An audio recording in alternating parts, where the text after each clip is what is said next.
As God's children, it has always been our lifestyle to worship the Lord and bring Him glory in everything that we do. We always give our best to God because we know that we cannot outgive Him. He got our back and He will always provide. Part of our worship to the Lord is our giving. We may be in the middle of crisis, but we will still hold on to what the Lord has promised. As the Bible says in Malachi 3:10, "Bring the whole tithe into the storehouse that there may be food in my house. Test me in this, says the Lord Almighty, and see if I will not throw open the floodgates of heaven and pour out so much blessing that there will not be room enough to store it."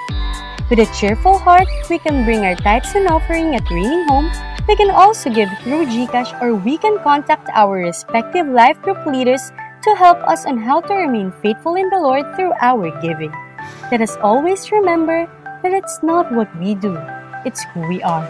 We give simply because we love. Let's give! Happy Sunday! At sabihin mo, it's a happy day! A happy day! Come on, clap your hands to the Lord!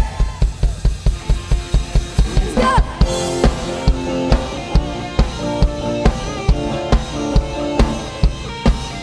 Woo!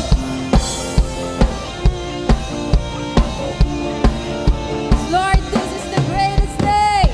Greatest day in history. That is bidden, you have rescued me. Sing it out, Jesus is alive. Empty grave, life eternal, you have won the day. Shout it out, Jesus is alive. He's alive, He's alive.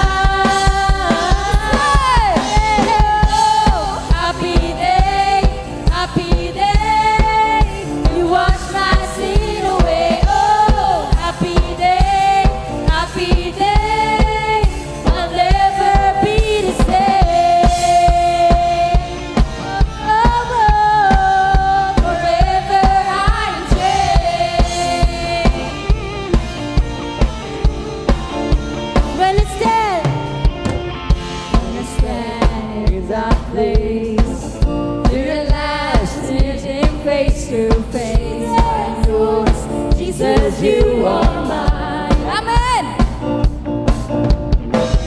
And the story of His peace, earthly pain, my earthly will celebrate. Jesus is alive. He's alive. He's alive. And oh, happy day, happy day. You wash my sin away. Happy day, happy day, I'll never be the same. Oh, happy day, you wash my sin away. Oh, happy day, I'll never be the same. Forever I'm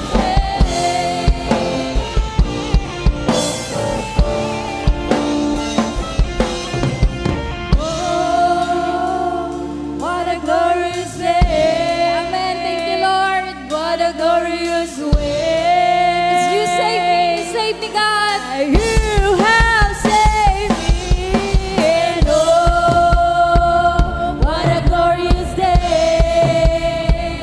What a glorious way. That you have saved me. And oh, what a glorious day.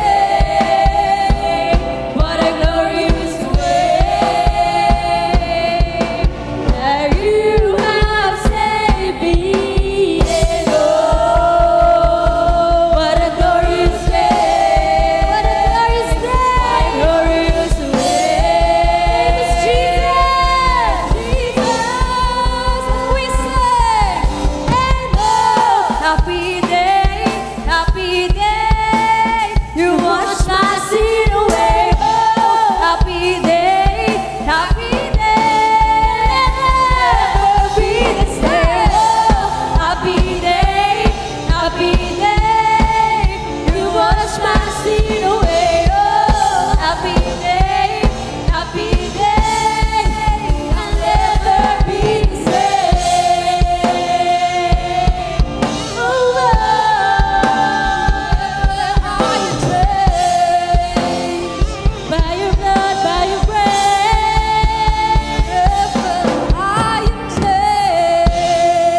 give it all we got. It's your body of all glory.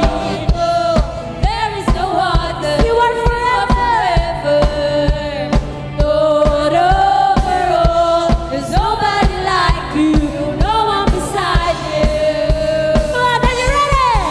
To you, let endless praise resound every night and day, with no delay. Let endless praise resound. 1, 2, let's go!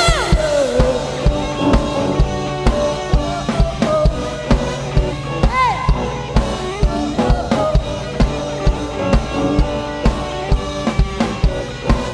Boundless love. Come on. Boundless love, like before the sun. Your glory, eternal, never stops. Give it all we got. Creation, keep singing. Oh, there is no other. You are forever, Lord over all. There's nobody like you, no one beside you. To you,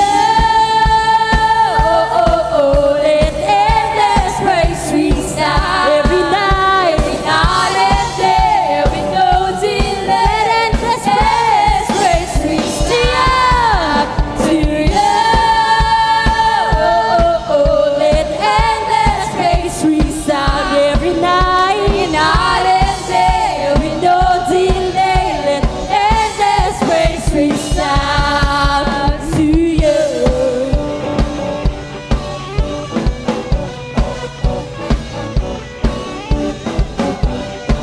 We keep on praising and lift your name, Jesus. We lift you up. We're giving you a love for everything you've done. Oh, we give you all the praise. Oh, we lift you up. Hey. We're giving you a love for everything you've done. Oh, we give you all the praise. Are you ready to celebrate? Let's go.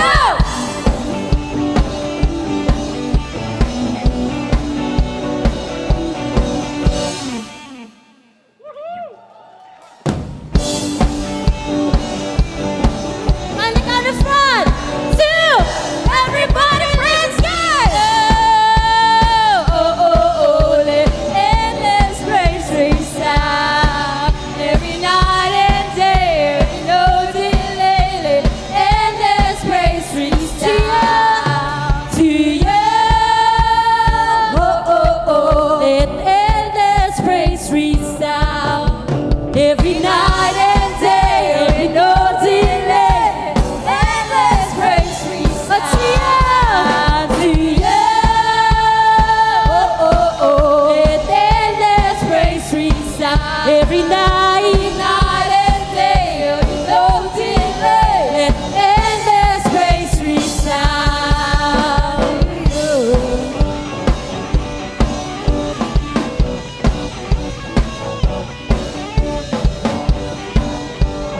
Come on, church, as we lift it up, we praise the name of Jesus.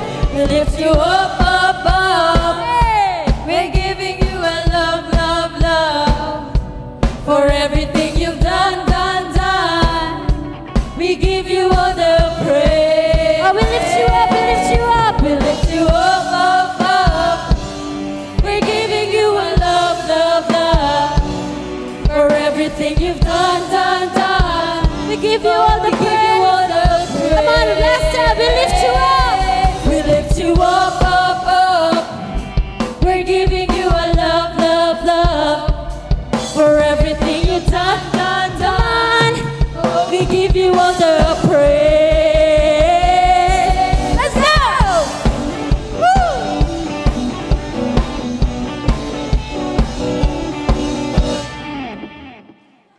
Come on, shout a praise!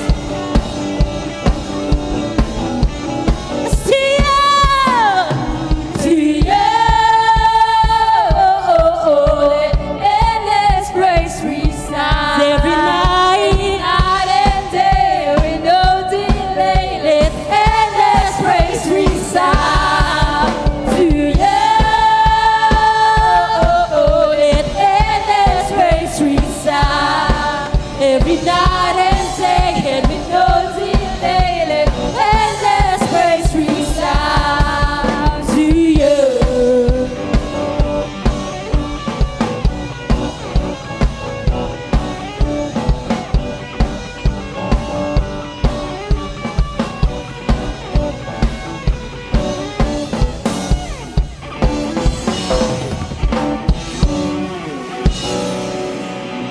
to you, Lord.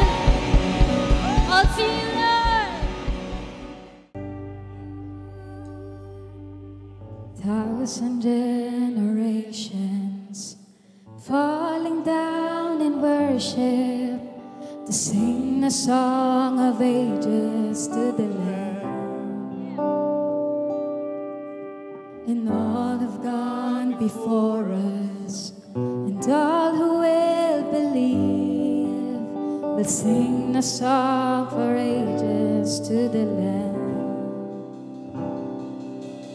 Your name is the highest, your name is the greatest, your name stands above them all. Amen. All thrones and dominions, all powers and possessions, your name stands above them all.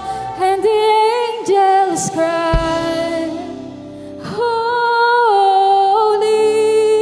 our creation cries, holy, and you are lifted high, holy, holy forever. Amen. As you are holy, God.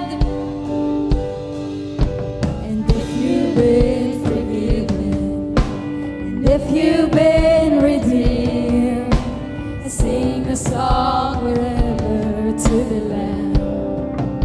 Yeah. 'Cause if you walk in freedom, and if you bear His name, sing the song forever to the Lamb. Oh, sing the song forever and amen. And the angels cry, holy, our creation cries, holy, you are lifted high, holy, holy forever. 'Cause hear your people sing, hear your people sing, holy to the King of Kings, holy, and you will always be holy, is holy forever. 'Cause we sing and we declare, your name is the highest. Name is the highest. Your name is the greatest. Your name stands above them all. Above all thrones and dominions, all powers and positions. Your name stands in our life, Lord. Your name is the highest. Your name is the greatest. Your name stands above them all. Above all thrones. Above all thrones and dominions, all powers and possessions. Your name stands above them all. Your name is the greatest, God. Your name is the highest. Your name is the greatest. Your name stands above them all. Above all thrones and dominions, all powers and possessions. Your name stands above them all. And the angels cry, holy, our creation cries, holy, and you are lifted high, holy, holy forever. Just hear your people sing. Come on, let's sing it together. Hear your people sing.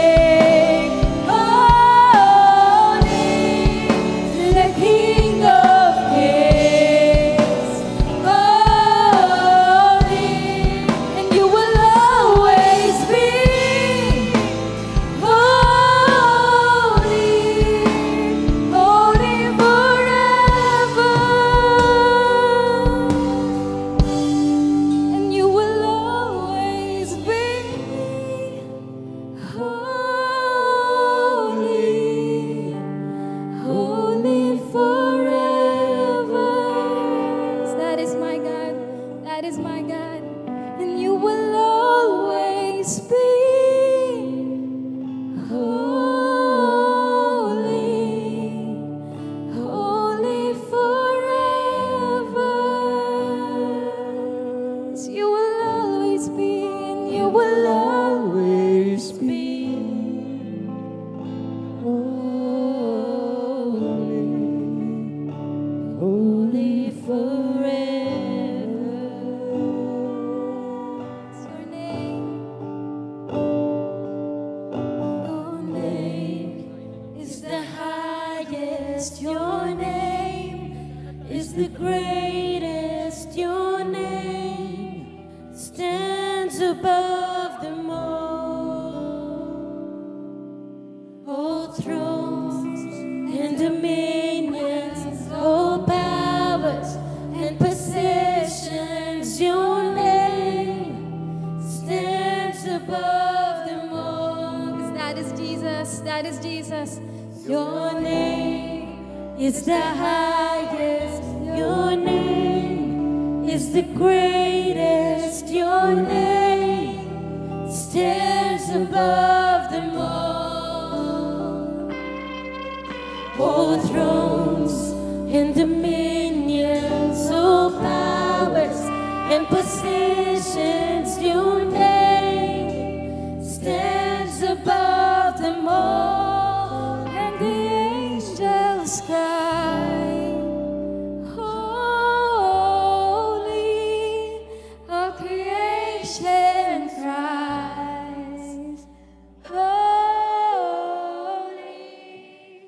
you are lifted high, holy, holy forever.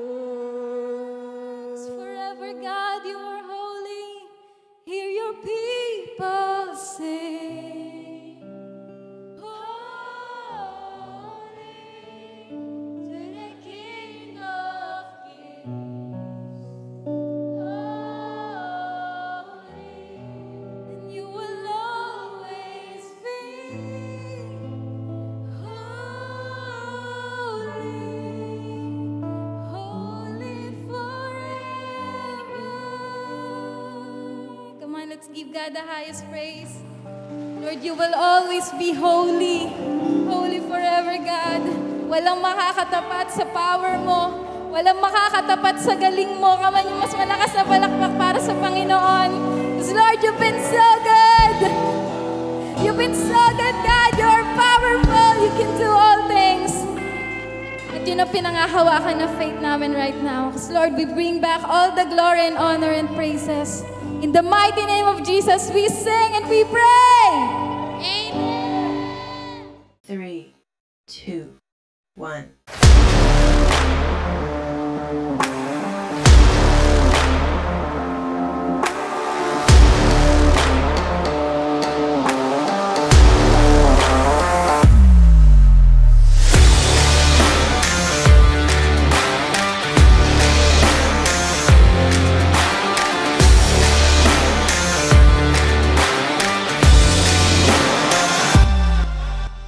So excited po kami. No? At last week, pinag-usapan po natin is all about living in Christ. And it is a choice. No? Decision po natin na mabuhay para sa Panginoon. At alam niyo po ba, we are created to worship God. So nilalang po ang tao para sumamba sa Diyos. That is the original intention why God created us. We are created to worship. And I just want to tell you, worship is not just on Sunday. Worship is every day. Naulitin ko ulit, worship is every day. So to be with God is a lifestyle. Hindi po siya religion. Na-attend tayo 2 hours per Sunday, tapos yung pong buhay natin, hindi na po naka-align kay Lord. So crucial na mga bagay na ito na pinag-uusapan po natin. And gusto kong sabihin sa inyo, being born again is not a religion. No, hindi ho relihiyon ang pagiging born again, kundi ito po ay, being born again is a radical experience. No, it is a wonderful experience. a radical experience of change. Change of heart, change of mind, and change of will. So, yun po yung bagay na kailangang maintindihan natin, no? Para po at least maipamuhay natin ang Panginoon sa ating buhay. And then, this morning, I just want to share having the mind of Christ. Having the mind of Christ. Yung tayo po mga tao, meron po tayong mga kaisipan pero limitado. May mga damdamin tayo pero makasarili. May mga bagay na sa kalooban natin, ang sinusunod natin, hindi yung bagay na gusto ng Diyos. So ang importante pong matutunan natin, magkaroon tayo ng kaisipan na kagaya ng sa Panginoon, yung damdamin na kagaya ng sa Panginoon, at saka yung kalooban na kagaya ng sa Panginoon. This is our goal. Ang pagiging born again, hindi po yung tagalangit ka kagad. So, hindi po ibig sabihin, pag born again ka, panglangit ka. Hindi ho ganon. Ang pagiging born again, yung ugali mo naaayos dito sa lupa. Uulitin ko ulit, ang pagiging born again, ang ugali mo, ina-align mo ang iyong buhay sa Panginoon habang tayo nandito sa lupa. So, yun po yung bagay na dapat nating inuugali araw-araw. Hindi ho yung goal mo maka-attend pag Sunday. Ang goal po natin, maipamuhay natin si Jesus simula Monday hanggang Saturday. Para pagdating ng Sunday, excited kang mag-worship. So, ito yung bagay na sa buhay natin dapat maunawaan natin. So, we need to possess the wisdom that comes from God. So, having the mind of Christ is possessing the wisdom from God. May karunungan na galing sa Panginoon. So, magagamit mo yan, hindi na sa langit. Ang karunungan ng galing sa Panginoon, magagamit mo yan dito sa lupa. Hello? Sino po yung ngayon nabubuksan ng iyong kaisipan? Kasi maraming mga taong relihiyoso, ang pinaghahandaan nila pagpunta sa langit. Hindi yung pagbabago ng buhay. May kausap po ba ako dito? So dapat ang paghandaan po natin, kapag tayo ay born again, yung buhay na binabago araw-araw.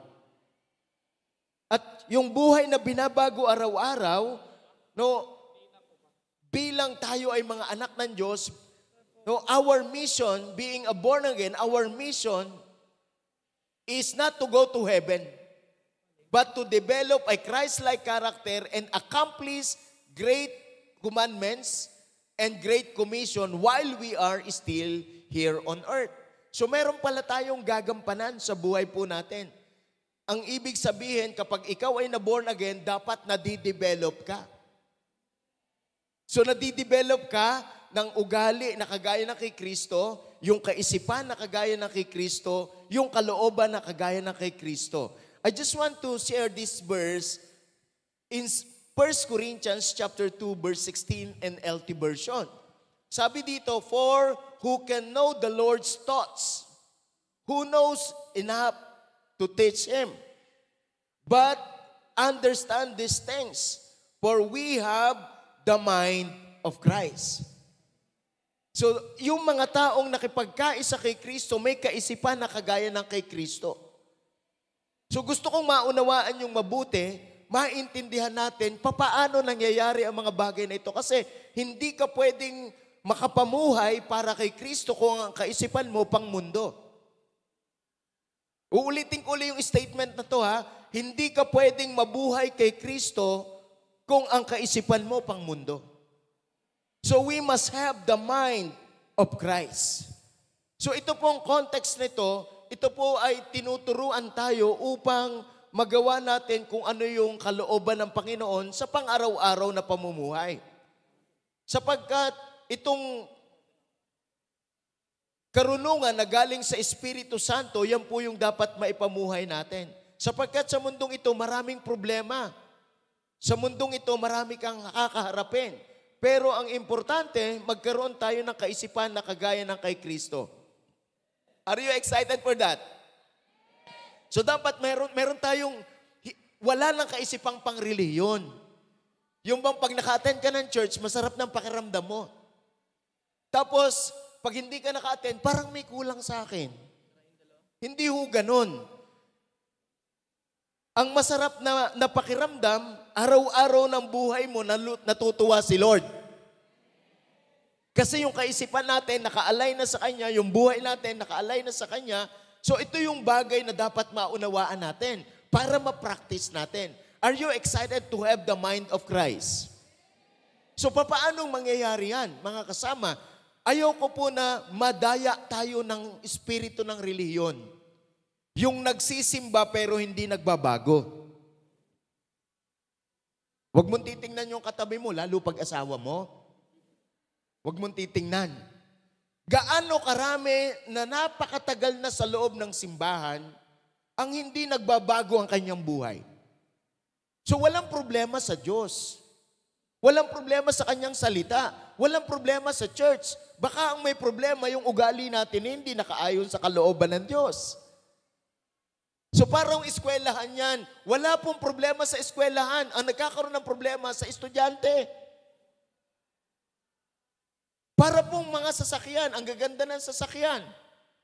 Pero ang problema, baka hindi ka marunong mag-drive.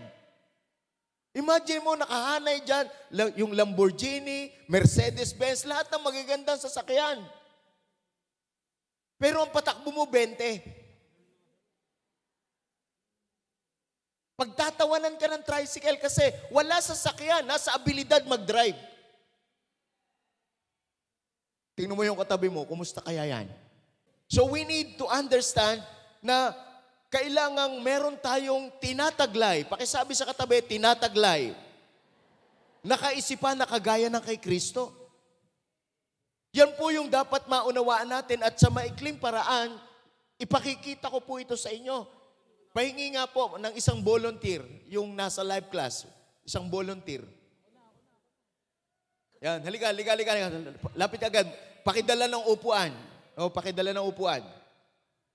Para po maano natin, makuha natin to, no? Pakidala ng upuan at isa pang volunteer na live class student din, live class student. Isa. Halika, yun. Palakpakan natin, pambira, tumaas yung kamay niya, nag-volunteer. Halika dito, bro. Halika. Hindi, wala nang upuan, bro. Wala nang upuan. Brother, wala nang upuan. Isa lang. Yan. Halika dito, bro. Upo ka dito. Alvin, no? Alvin. Gano'n ka nakatagal sa church? Magto 2 months po. Okay, magto 2 months. Pinagpala ito. 2 buwan pa lang, masunuri na. Tinan mo yung katabi mo, gaano ka nakatagal? Masunurin ka na ba o masuwaying ka? So tandaan yung mabuti, no, wala sa tagal yan. Ang nakakalungkot, baka matagal ka sa church pero masuwaying ka pa rin, hindi ka pa langit. Kasi ang mga anak ng Diyos, masunurin yan. Natural na masunurin yan. Tandaan nyo po, sumusunod tayo sa Diyos, hindi para maging anak ng Diyos. Kaya ka sumusunod sa Diyos kasi anak ka ng Diyos. Malaking pagkakaiba po niyan. No, kaya dapat maintindihan natin. Brother, anong pangalan mo? Jel Leonard po. Jel Leonard. Gano'n ka nakatagal sa church? 5-timer pa po. 5-timer. Oh, wow, saktong-sakto yan. Kaya may ring light para sa inyo. So, Leonard, no? Leonard. Sino leader mo? Kuya Leonard po. Si Leonard. Wow. Magkatunod, no? Leonard at saka Leonard. No? Meant to be kayo. So gusto ko maunawaan nyo ito mabuti, maintindihan yung mabuti. No, last Sunday, pinakita ko sa inyo, sabi natin doon, if anyone is in Christ, he is a new creation. The old has gone and the new has come. And it must be a decision. It must be a choice. Walang pilitan dyan, kusang loob yun. Brother, Leonard, dito ka lang. Pwede bang dumipa ka? Yan, nakadipa. Wala kang papasanin, di pa lang. Okay, no? So, ito yun, si Kristo nasa krus, willingly, kaya siya pumunta dito kasi masunurin siya sa Father. Hindi pinor si Jesus, amen? So, ang isipan ni Jesus, kagaya ng isipan ng Father. Because they are one. They are not against each other. Jesus accomplished the mission of the Father to reconcile all the people before God. So Jesus accomplished His mission while He was here on earth, willingly, voluntarily, because He had the mind of God. And today, if you want to have the mind of Christ, kagaya nito si Alvin, itong upuan na ito, it represent who we are. Yung old life natin, matigas ang ulo. Ang old life natin, rebelde. Ang old life natin, hindi masunurin. Pwede bang nasa church ka pero hindi ka kagayang mag-isip ni Jesus? So tandaan niyo po, meron siyang isipan, meron siyang damdamin, meron siyang kalooban, at itong upuang ito, nagre-represent kung sino tayo. Pero ganito po, paano magkaroon ng kaisipan na kagaya ng kay Kristo? Willingly, dadalhin mo ang iyong sarili doon sa krus ni Kristo kung saan siya nandoon. Because the cross is all about the love of God. The cross is all about the power of God to renew us, to transform us, and to redeem us.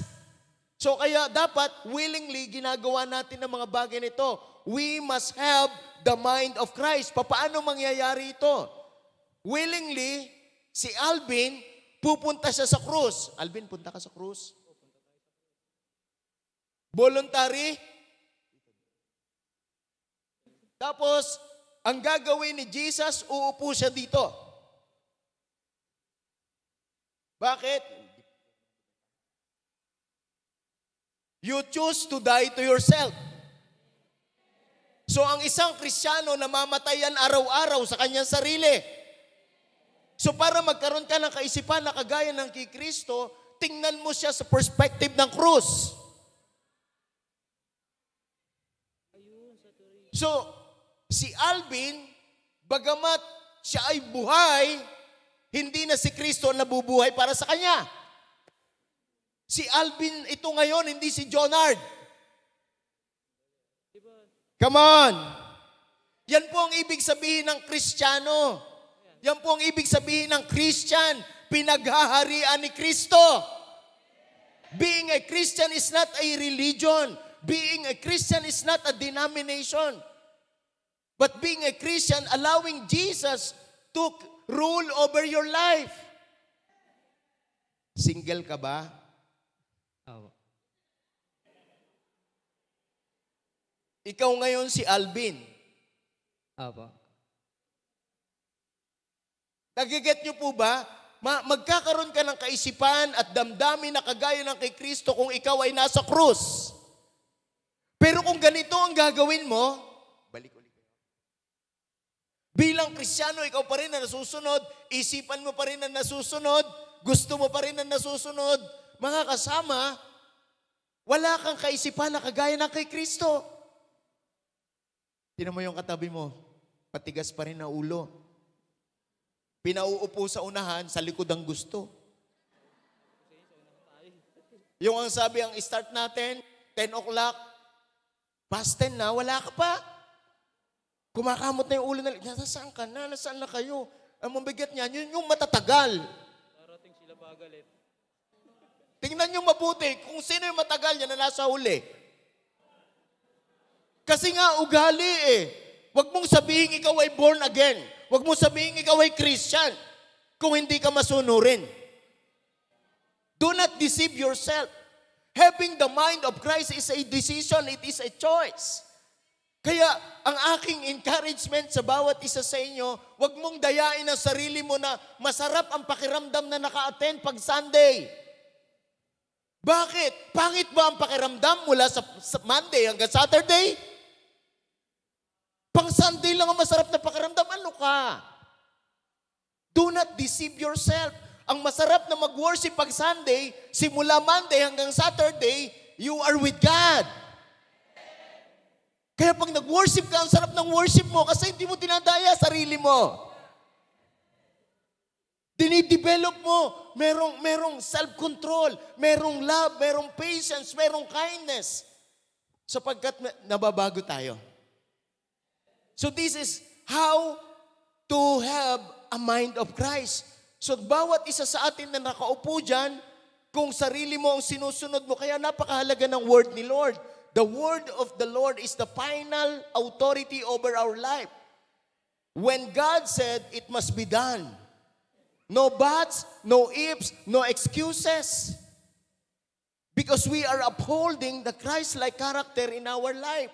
So being born again, we need to be like Christ. That is our goal. Not go to heaven. Huwag niyong i-goal na mapunta ka sa langit. Si Lord ang gagawa nun.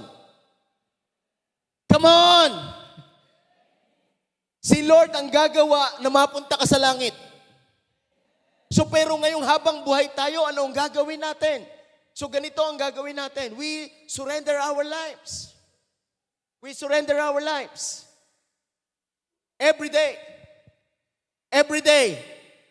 Every day.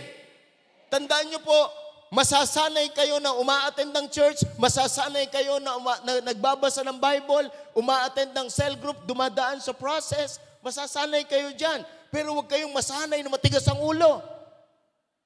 Huwag kayong masanay na nagsisimba ka, na nag-i-enjoy ka pa ng mali. Huwag kang masanay na nagsisimba ka, may galit ka sa puso. May kausap ba ako? So itong buhay na ito yung buhay na binibless ni Lord. Tandaan nyo, hindi lahat binibless. Hindi porke may pera, hindi porke may trabaho, may pamilya binibless. Ang totoong blessing, pinamumuhay si Kristo. Yan po yung buhay na meron tayo. Si Kristo po yung nabubuhay sa atin. Kaya you need to align yourself with God.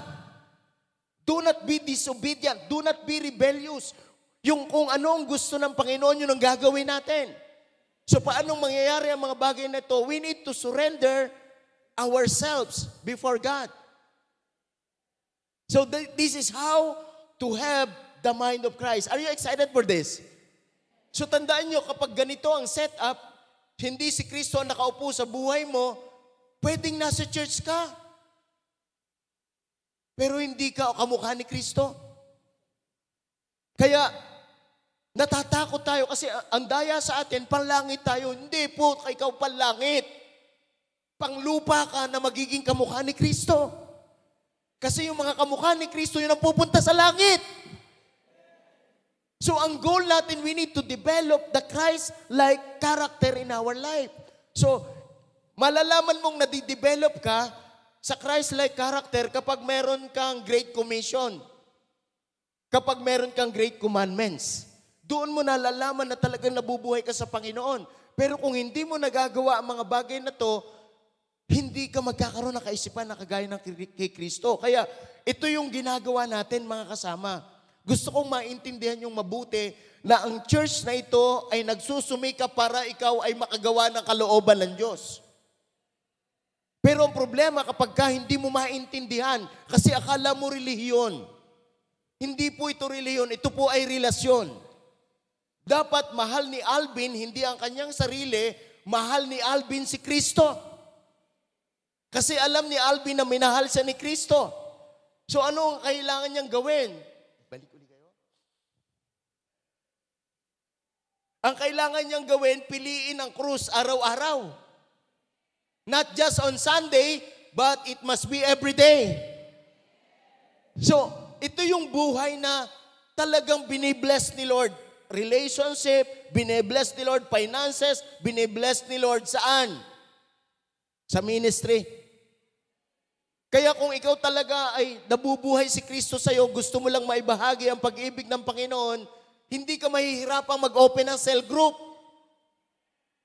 Hindi yan trying hard. Natural dapat yan. Kasi yan ay gawa ng Diyos, hindi mo gawa yan. Nagiget niyo po ba mga kasama? Kaya hindi mahirap mabuhay kay Kristo kung patay tayo sa sarili natin. Are you with me? Tsak na ito'y pakikinggan ng Father. Bakit? Si Kristo to. So kaya ito ngayon, pag na-inlove si Alvin, alam niya kung kanino siya may inlove. Dapat sa kamukha din ni Kristo. Pag magre-relasyon siya, pag magtatrabaho siya, pag magbibuild siya ng family, hindi labag sa kalooban ng Diyos. Because it is possible that you are in the church, but the problem is you are not on the cross. If you want to stay in the church, you must stay on the cross in order for you to have the mind of Christ. So kaya dapat maintindihan natin itong mga kasama, merong process. Hindi madali yan. Hindi pag tumanggap ka sa Panginoon, tagalangit ka na kagad. Hindi tinitingnan ni Lord ang title. Hindi tinitingnan ni Lord ang paniniwala mo. Ang tinitingnan ni Lord yung pagsunod mo. Sino dito yung excited ka na babantayan mo na ang sarili mo araw-araw? So ito po yung decision natin, mga kasama. Ang nakikita si Alvin, pero ang ugali kay Kristo. Kaya pag nag-asawa siya, blessing siya sa mapapangasawa niya. Bakit? Kamukha ni Kristo. Blessing siya sa magiging anak niya kasi kamukha ni Kristo. But it takes a process. Process. Kaya nga, huwag kayong magpapadaya. Hindi porket dumaan ka na sa proseso, tinapos mo na yung life class, tinapos mo na yung Destiny 1, Destiny 2, RER, at saka Destiny 3, hindi na ang huligang okay ka na. Mas lalo ka maging responsible. Kasi baka you are equipped but not transformed. Pakitingnan mo yung katabi mo, pakibati mo sa sabi mo, congratulations. Palakpakan natin si Alvin. Thank you, Alvin. Oh, nangalay ka doon. Oh. Thank you, Alvin. Tsaka Jonard, thank you. Pakidala na yung upuan ninyo. So, salamat. Palakpakan natin to mga kasama. Hindi ka pwedeng makakuha ng kaisipan ni Kristo kung ikaw ang nakaupo sa trono ng buhay mo.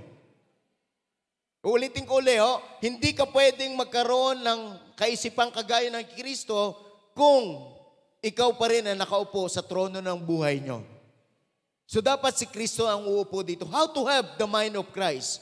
We receive the Spirit from God. Learn how to receive the Spirit that comes from God so that we might understand the things freely given us by God.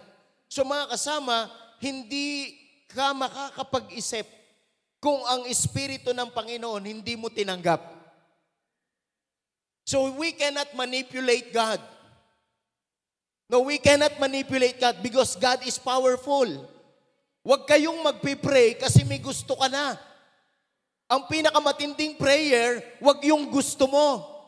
Ang pinakamatinding prayer, sundin ang kalooban ng Diyos. Kaya kahit na anong matanggap mo sa mundong ito, kung hindi mo naman nasusunod ang kalooban ng Diyos, you are empty. Wala pa ring joy yan. Kaya mahalaga sa buhay natin na naiintindihan natin ito. 1 Corinthians chapter 2 verse 12. And we have received God's Spirit, not the world's spirit, so we can know the wonderful things God has freely given to us. So mga kasama, mga kapatid ko sa Panginoon, if you receive God's Spirit, not the spirit of the world, I just want to remind you, it is possible that you are in the church but not led by the Holy Spirit of God. Baka ang daladala pa natin yung espiritu ng mundo, hindi tayo pagpapalain ng Diyos. Lahat ng bagay magiging mahirap sa'yo. So allow God to work in your life. But you must learn how to receive God's Spirit.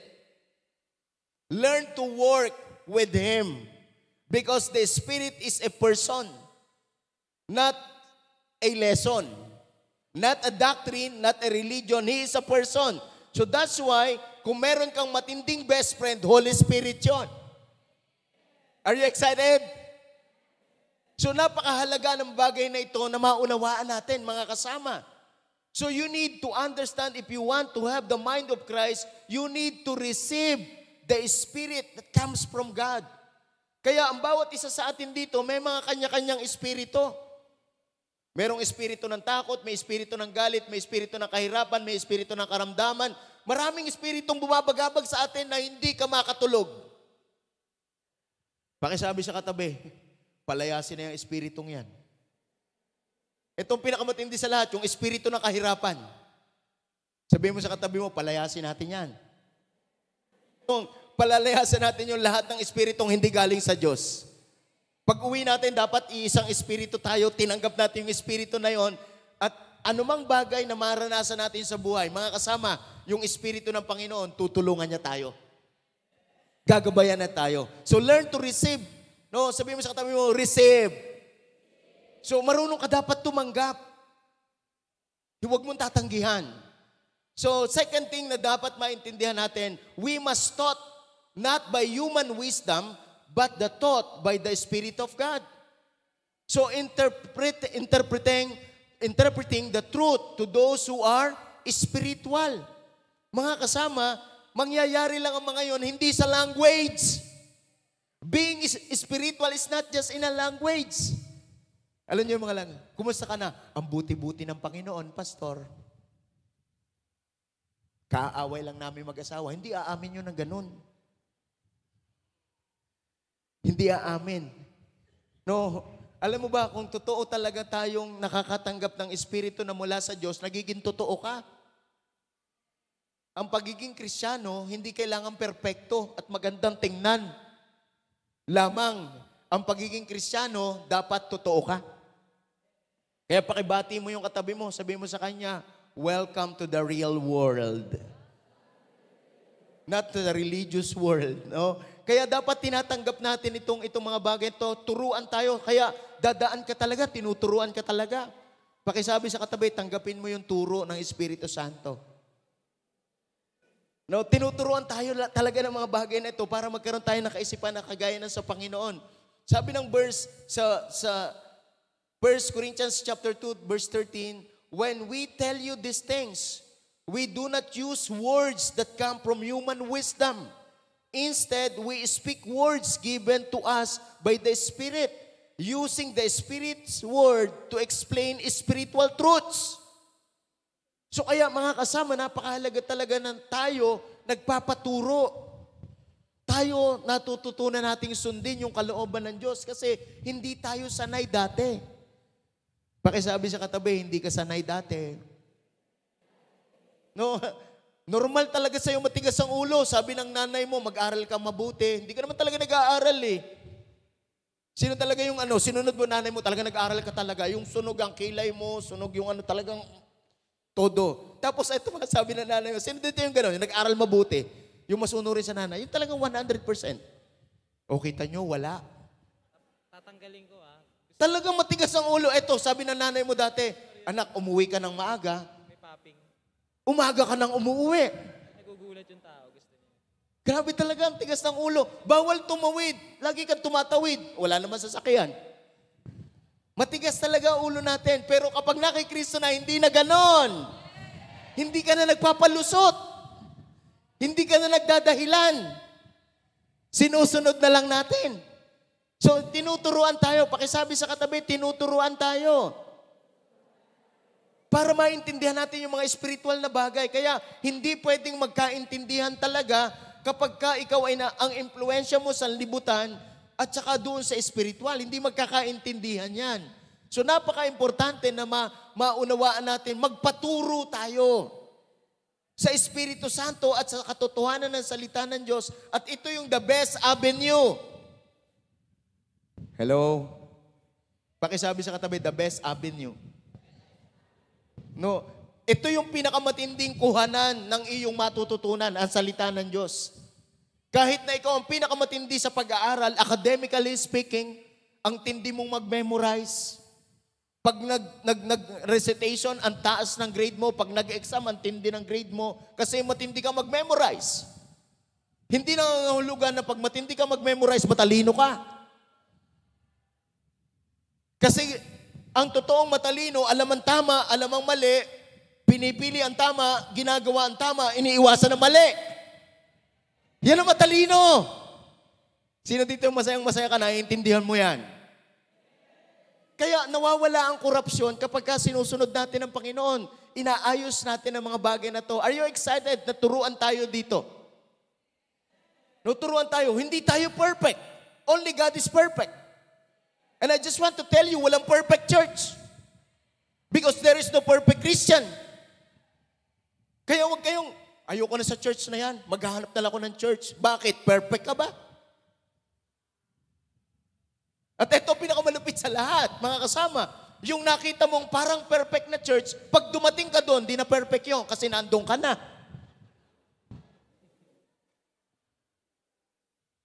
Wala yan sa church, nasa relasyon yan sa Diyos. Sa lahat ng bagay na puro, lahat ay puro. To the pure, everything is pure. So kaya, learn to receive from the Holy Spirit of God. Learn to receive the truth. Kaya yan yung buhay na meron tayo. Are you excited for that? Kaya dito, isa lang naman ang tinuturo sa atin, sumunod. Yan lang talaga.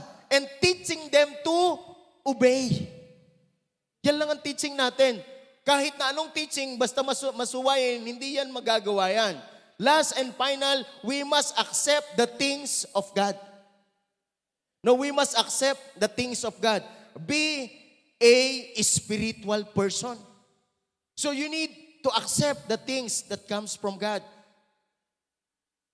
But people who aren't spiritual can't receive this truth from God's Spirit. It all sounds foolish to them, and they can't understand it. For only those who are spiritual can understand what the Spirit means. So kaya mga kasama, may nagka-clash talaga. It is not the attitude. It is not the understanding. Kaya tayo hindi magkaintindihan kasi nga yung mga bagay na hindi galing sa Diyos, hindi maintindihan ng mga taong natural. Pakisabi, be a supernatural person. In order for you to have the mind of Christ, be a supernatural person. Alam niyo po ba sa kaharian ng Diyos, puro baliktad sa mundong ito?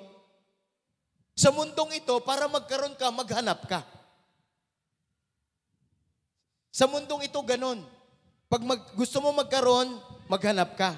Sa Panginoon, iba. Kung gusto mong magkaroon, humingi ka. Uulitin ko uli ha. Sa Panginoon, kung gusto mong magkaroon, humingi ka. Sa mundong ito, kung gusto mong magkaroon, maghanap ka. Kumuha ka. Sa mundong ito, kung gusto mong magkaroon, kumuha ka. Pero sa Panginoon, kung gusto mong magkaroon, magbigay ka. Grabe talaga si Lord, no? Kung gusto mong ikaw ay kasama ng Panginoon, huwag kang magalit. Panginoon, hindi naman ako may kasalanan, siya naman. Pero ang sabi ni Lord, magpatawad ka.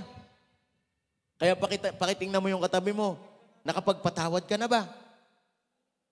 Baka hanggang ngayon, meron ka pang kinaiinisan sa Facebook. Grabe yung mga post niya. Pinatatamaan ako. Grabe. Bayaan mo sa mga post nila. Wala tayong pakialam sa mga post nila. Ang pakialaman mo yung posting mo. Kasi wala naman tayong magagawa sa ibang tao. Tama? At hindi mo mapiplease sa mga tao. Pero ang masarap, ma-please mo si Lord. Alam nyo, kahit sino po yung mainis sa atin, tandaan nyo mabuti, kahit sino mainis sa inyo, hindi na mahalaga kung sino naiinis sa inyo. Ang mahalaga, gusto ka ni Lord. Ang mahalaga, tanggap ka ni Lord. At ang maganda ganito, hindi mo kailangan maging perfecto sa Diyos. Pag nagkamali ka sa Diyos, itutuwid ka niya. Kasi mahal ka niya eh. Pag nagkasala ka, papatawarin ka niya. Eh, tingnan nyo sa mundo, pag nagkasala ka, maniwala ka, ganyan ka talaga, hanggang dyan ka na lang. Ang tao, pag nagkasala ka sa tao, ang tagal magpatawad ng tao. Pero hindi yun ang gusto ng Diyos. Kaya pakisabi sa katabi, magpatawad ka na. Huwag mo nang ipunin ang sama ng loob. Sino dito excited ka, magre-receive ka ng truth? Lord, tatanggapin ko lahat ng mga bagay sa'yo kahit hindi ko gusto, pero yan ang gusto mo, tatanggapin ko yan. So we need to have the mind of Christ, mga kasama. Magagamit mo yan sa pang-araw-araw na buhay para piliin ang tama, gumawa ng tama, para huwag kang ma-confuse. Alam nyo, maraming tao ngayon sa mundo confused. They don't know what is wrong. They don't know what is right. That's why hindi nila alam kung paano mabubuhay. Kasi wala silang wisdom that comes from the Lord. Wala silang guidance that comes from the Lord. Tandaan natin kapag may wisdom ka na mula sa Panginoon, sa gabay at patnubay ng Espiritu Santo, may katotohanan ka, tinitindigan mo to, madali mo ma-identify ang mali. At hindi ka mai-entice sa mali. O hindi ka matutukso sa mali. Tandaan niyo po, wag na wag dumating sa punto ninyo na ganito, nalilito na ako, hindi ko tama, hindi ko alam ang tama o mali. Nahihirapan na talaga ako mag-decide. Ibig sabihin yan, malamang na sa mali ang gusto mo. But if you know the truth, you stand with the truth, hindi mahirap pumili. So kaya mga kasama, mga kapatid ko sa Panginoon, I just want to encourage you, you must have the mind of Christ. Kasi paglabas mo dito, may mga desisyon kang gagawin. Meron kang pupuntahan na future. No, pakisabi sa katabi, may future ka. Ang problema, sa future mo, hindi mo alam kung paano ka pupunta ron. So you must have the mind of Christ. Importante sa bawat desisyon natin, natutuwa si Lord. Importante sa bawat desisyon natin, naluluwalhati si Lord. Kaya napakahalaga na ang kaisipan natin, kagaya ng kaisipan ni Kristo. Mga kasama, mga kapatid ko sa Panginoon, I just want to pray to each and every one of us in this place. You must have the mind of Christ. Papaano mo titingnan ng isang bagay, tingnan mo siya sa paraan ng krus. And I tell you, you will become successful. No, you will become successful. Excited ba kayo na maging successful kayo? Ang success, hindi yung magkapera ka. Ang success, hindi yung magkatrabaho ka. Ang success, hindi yung magkapamilya ka. Hindi yun ang totoong success. Ang totoong success, meron kang Diyos sa buhay mo. Kasi iba ang may Diyos kapag nagpamilya. Iba ang Diyos kapag iba ang may Diyos pag nagnegosyo. Iba ang may Diyos kapag nakipagrelasyon. Kasi hindi yan mag-iisip na para sa kanyang pakinabang. Mga kasama, nandito tayo para ma-develop ang Christ-like character. So you must have first the mind of Christ because our goal is to live for Him every day of our life. Kaya gusto kong i-remind kayo mga kasama, do not be deceived by religious mindset na hindi porke born again tagalangit. Yes, dadalhin tayo ng Lord doon kung tayo ay sumusunod sa Kanya araw-araw ng buhay natin. Tandaan nyo, hindi ka pupunta sa langit dahilan sa pangalan. Pupunta ka sa langit dahilan sa relasyon. Gusto kong ulitin uli, no? Pupunta ka sa langit hindi dahilan sa may title kang Christian. Pupunta ka sa langit kasi may relasyon ka sa Diyos. At ang totoong relasyon, hindi nagmamanipulate. Ang totoong relasyon, kung ano ang gusto ng mahal mo, yun ang ginagawa mo. Yan ang totoong relasyon. Kaya hindi ka dapat magkaroon ng kahirapan o ng paglalaban sa sarili mo basta kalooban ng Panginoon. Gawin mo kaagad kung anong pinagagawa na kahit hindi mo naiintindihan, kahit nahihirapan ka, basta pinagawa ng Panginoon, gawin mo. At naandoon ang victory, naandoon ang glory. Imagine mo si Jesus, ayaw niyang mamatay sa krus, pero sumunod siya sa Panginoon. Namatay siya, 3 araw lang siyang namatay, muli siyang nabuhay. So anong gusto kong i-point out sa inyo mga kasama, mga kapatid ko sa Panginoon? Kung hindi ka marunong sumunod sa Panginoon, hindi mo mararanasan ang totoong tagumpay. So if you want a victorious life, you need to have the mind of Christ. Tandaan niyo po, walang padadaanan sa iyo ang Diyos na hindi mo kayang pagtagumpayan. At sa buhay na ito, hindi ka patapos, pinoproseso ka ng Diyos. At excited ako sa magiging dulo ng bawat isa sa atin. So let me pray for you today. Pwede bang tumayo tayo? Mananalangin tayo.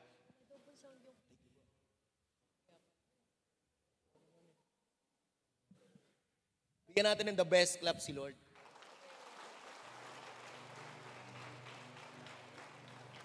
Then pwede bang sabihin mo sa sarili mo, welcome my new self. Sino dito yung ikaw ngayon, bagong version na? Hindi ka na magiging mainipin, hindi ka na magiging mainisin, hindi ka na magiging magagalitin, hindi ka na ayawin. Ikaw ay magpe-persevere. Magpe-persevere ka, magtutuloy-tuloy ka, magtatagumpay ka. No, yan yung disenyo sa'yo ng Panginoon. Kaya sa mga nandito ngayon, just give yourself a chance. Maaari sa buhay natin, ng mga nakaraan, ang dami nating lungkot, ang dami nating takot, Ang dami nating kabiguan. Pero binibigyan ka ng Lord ng pagkakataon. Ikaw ang pumili. Ikaw ang magdesisyon. Sapagkat may magandang plano sa iyo ang Panginoon. Ang pinakamasarap sa lahat, nandun ka sa sentro ng kalooban ng Diyos. Walang takot, walang alinlangan, walang pangamba. Kasi ang kasiguraduhan ng buhay ay nasa Panginoon. So kaya gusto ko mag-minister sa inyo ngayon kung meron kang pinagdadaanan, may takot, may inis, may galit, may kasalanan. Anumang bagay na impluensya ng mundong ito, yan ay magiging bara para matanggap mo ang mga bagay na galing sa Panginoon. I just want to encourage everyone that surrender to God today. Pwede bang i-surrender mo sa Panginoon ang iyong sarili? It is you and God. Kilala mo ang sarili mo. May mga bagay ba ako na hindi nasusunod na gusto ng Diyos? Just ask God for forgiveness. Ask God for forgiveness. Just go back to Him. Go back in relationship with Him. Mahal na mahal ka ng Panginoon. Mahal na mahal ka ng Diyos. I just want to pray for you. Just raise up your hands. In a gesture of surrender. Lord, thank you for your word. Lord, we receive the mind of Christ today. Lord, tanggalin mo po, Panginoon, yung karunungan namin na natutunan namin sa mundo. Tanggalin mo rin po, Panginoon, yung pag-uugali namin na impluensya ng mundo. Kung ano pong pag-uugali na gusto mo, yun po yung may pamuhay namin. At kung ano po yung karunungan na binibigay mo, yun po yung matanggap namin. Salamat po, Panginoon, ngayong umagang ito. Simula ngayong araw na ito, Panginoon, ang buhay namin para sa iyo. At susunod kami sa iyo araw-araw ng buhay namin. Lagi kami magiging excited at lagi po, Panginoon, naming ibibigay ang kalwalhatian sa iyo. Because it is not us, but it is you. Your unconditional love. Lord, thank you for your love. Thank you for your embrace. In Jesus' name we pray. Amen.